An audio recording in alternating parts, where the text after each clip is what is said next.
Okay, can I next call on Amy Murphy, the National President of USDAW, of course, the union of which Richie is a member. So, Amy, perhaps you would like to take the floor. Thank you very much, and welcome, comrades. It's a real pleasure to be here tonight. As you can imagine, the high street at the moment has been completely decimated with high rents and rates and online shopping, people changing their shopping habits. And then we have COVID-19 to add into the mix, which brings about the perfect storm. And we now end up with the high street in the demise it's in. In the last 8 months, 125,000 jobs have gone in retail and over 13,000 shops have permanently closed, which is ongoing. But that's no excuse for companies using COVID to cull their workforce and make, sickness policies like what Richie was sticking up, to prevent, to be brought into force. And it's got to be stopped. As a trade union movement, we need to unite and make our struggles against redundancies and closures. But more importantly, the attacks on our members' T's and C's and the brutal attacks like what we've witnessed with Richie. This is, it's got to stop. It can't continue. And if we don't do something, if we don't unite as a trade union movement, this will only get worse.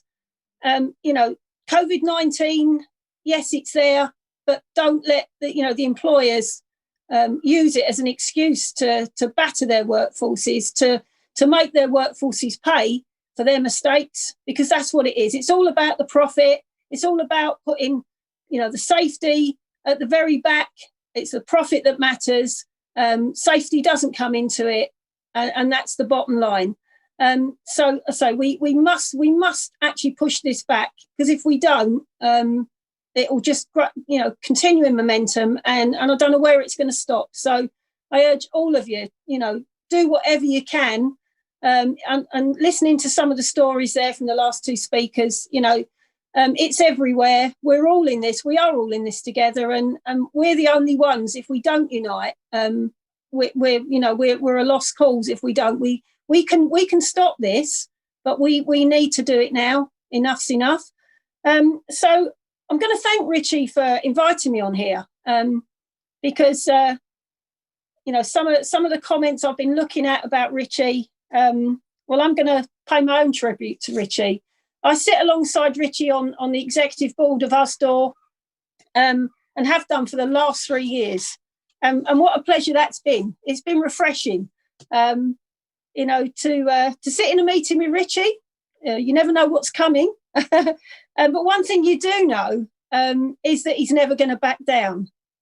So I've always admired the relentless way he attacks. And he's always on the attack, and he stands up for his members in Scotland. And I do wish sometimes that I could have a webcam in that boardroom when he's in full flow, because it's something to be seen, and it's something that I'm really proud of as Richie's friend and comrade.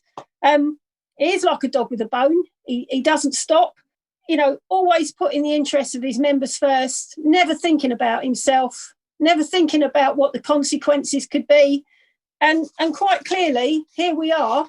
Richie, has done exactly that. He stood up for his members. And here we are. Now he's been attacked by IKEA in the most vicious, outrageous way that you can, by sacking him.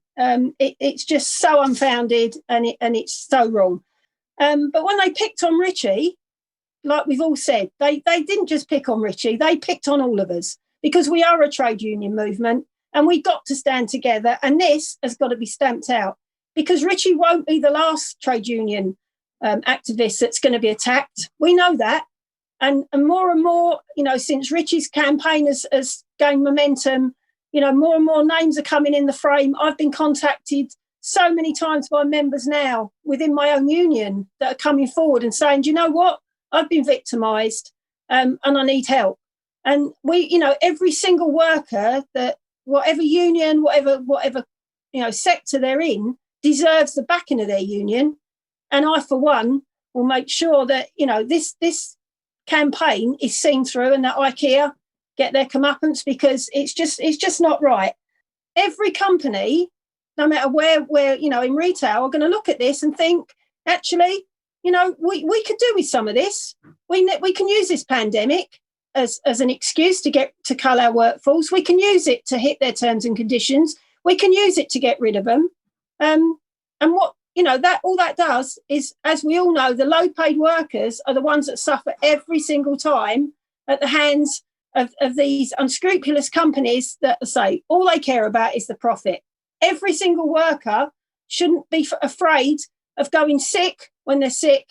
If they've got to self-isolate, they should be, knowing they're self-isolating and they can afford to put food on their table. So every worker, I don't care where they work, should have a full sick pay, and not have to worry about feeding their families and people that rely on them.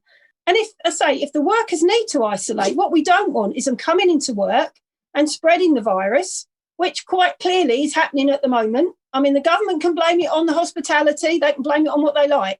But actually, if they looked at some of these companies and what they're doing, forcing people into work when they should be off sick, when they should be at home self-isolating. And why is that? Because they cannot afford to stay at home.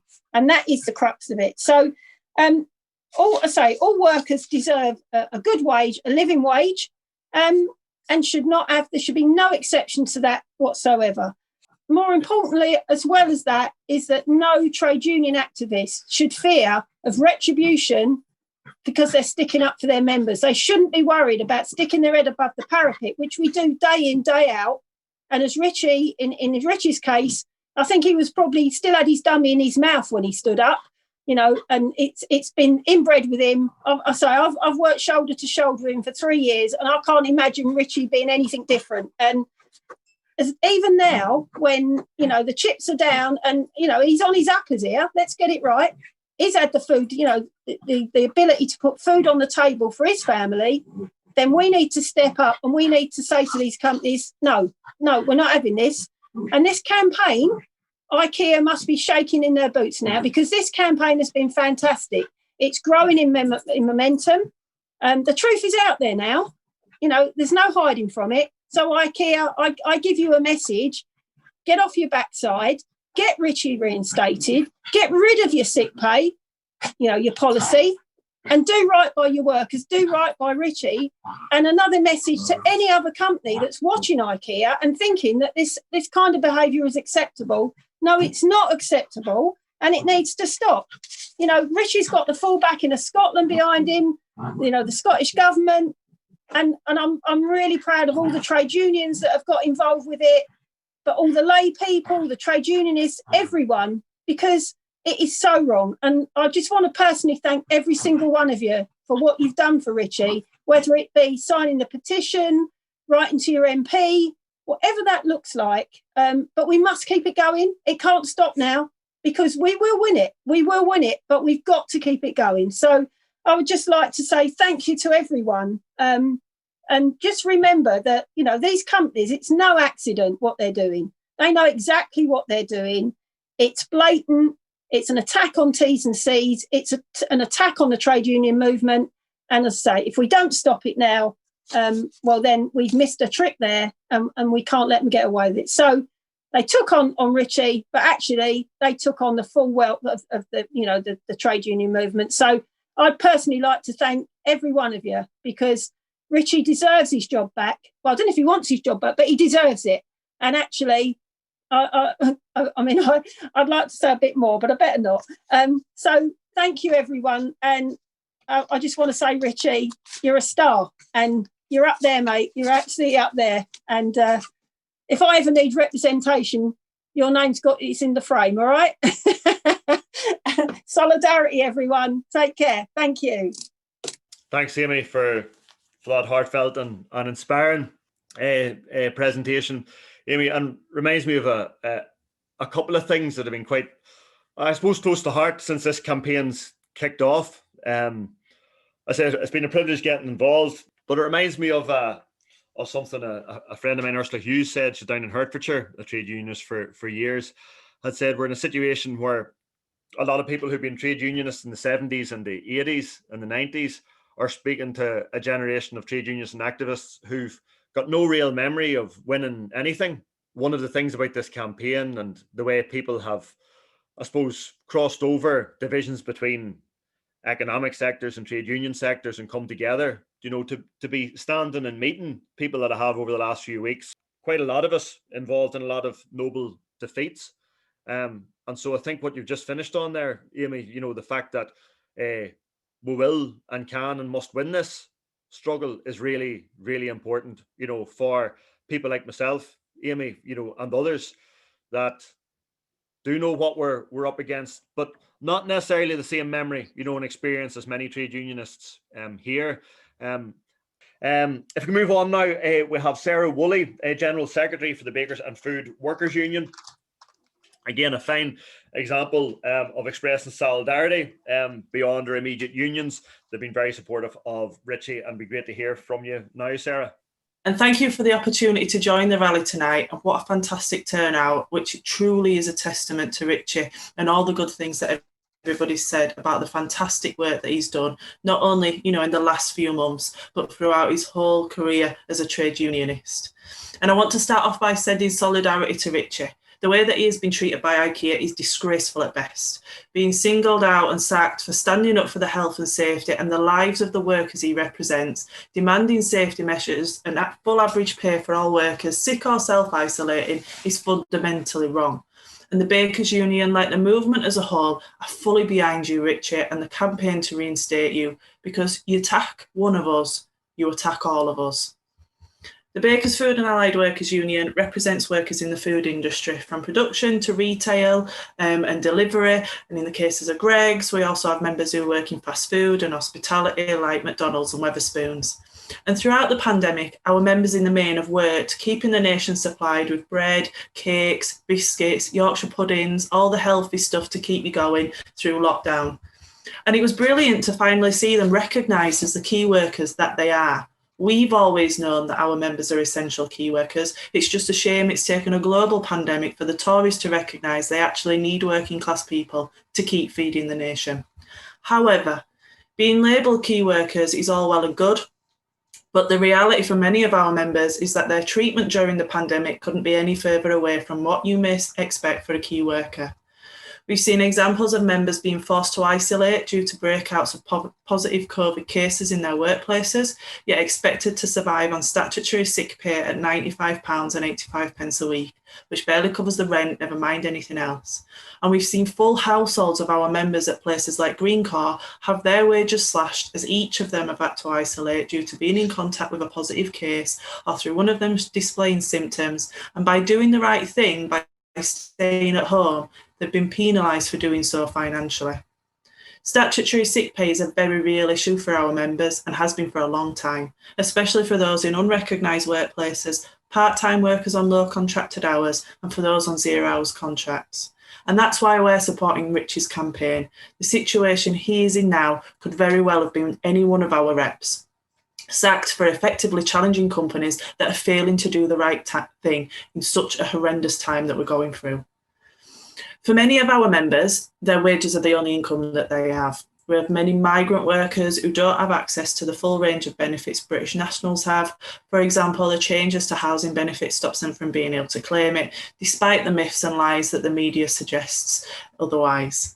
Also, the flaws in the universal credit system mean that even those who can claim it for support receive it far too late to make a difference, leaving many relying on this £95.85 a week, or even nothing if they don't meet the lower earnings threshold, which affects over 2 million workers in the UK. And how's that even right in 2020? Never mind when we're living through a pandemic. And this is why it is important to be in a trade union. And if you're watching this and you're not in one, please join one. Please find out who your trade union is in your workplace and get them joined. And the Bakers Union, other unions, Don't Leave Organise, and some other organisations have come together and launched a campaign to improve statutory sick pay. As we know, £95.85 a week is simply not good enough. In fact, it's shameful. We're calling for the government to legislate for full rights to at least 6 weeks of contractual sick pay for all workers from day one at 100% of wages. The scheme will be funded by those employers not currently paying company sick pay for the first 6 weeks, so there's no extra burden on the taxpayer and no reason for the government to say no. After 6 weeks, statutory sick pay would kick in for a further 28 weeks at an increased rate in line with the real living wage and would cover all workers. Those on 0 hours contracts or short contracted hours would receive pay based on an average of the last 12 weeks. Because as a union, we strive to improve the lives of working people in our industry, and this campaign is designed exactly to do that. When people are ill with COVID or any illness, the last thing they need on top of that is the additional stress and worry about how they're going to eat or pay the bills or simply just survive. So please get on board on our campaign around SSP. Join this campaign to share my key into doing the right thing and reinstate Richie, but also to pay their staff company sick pay.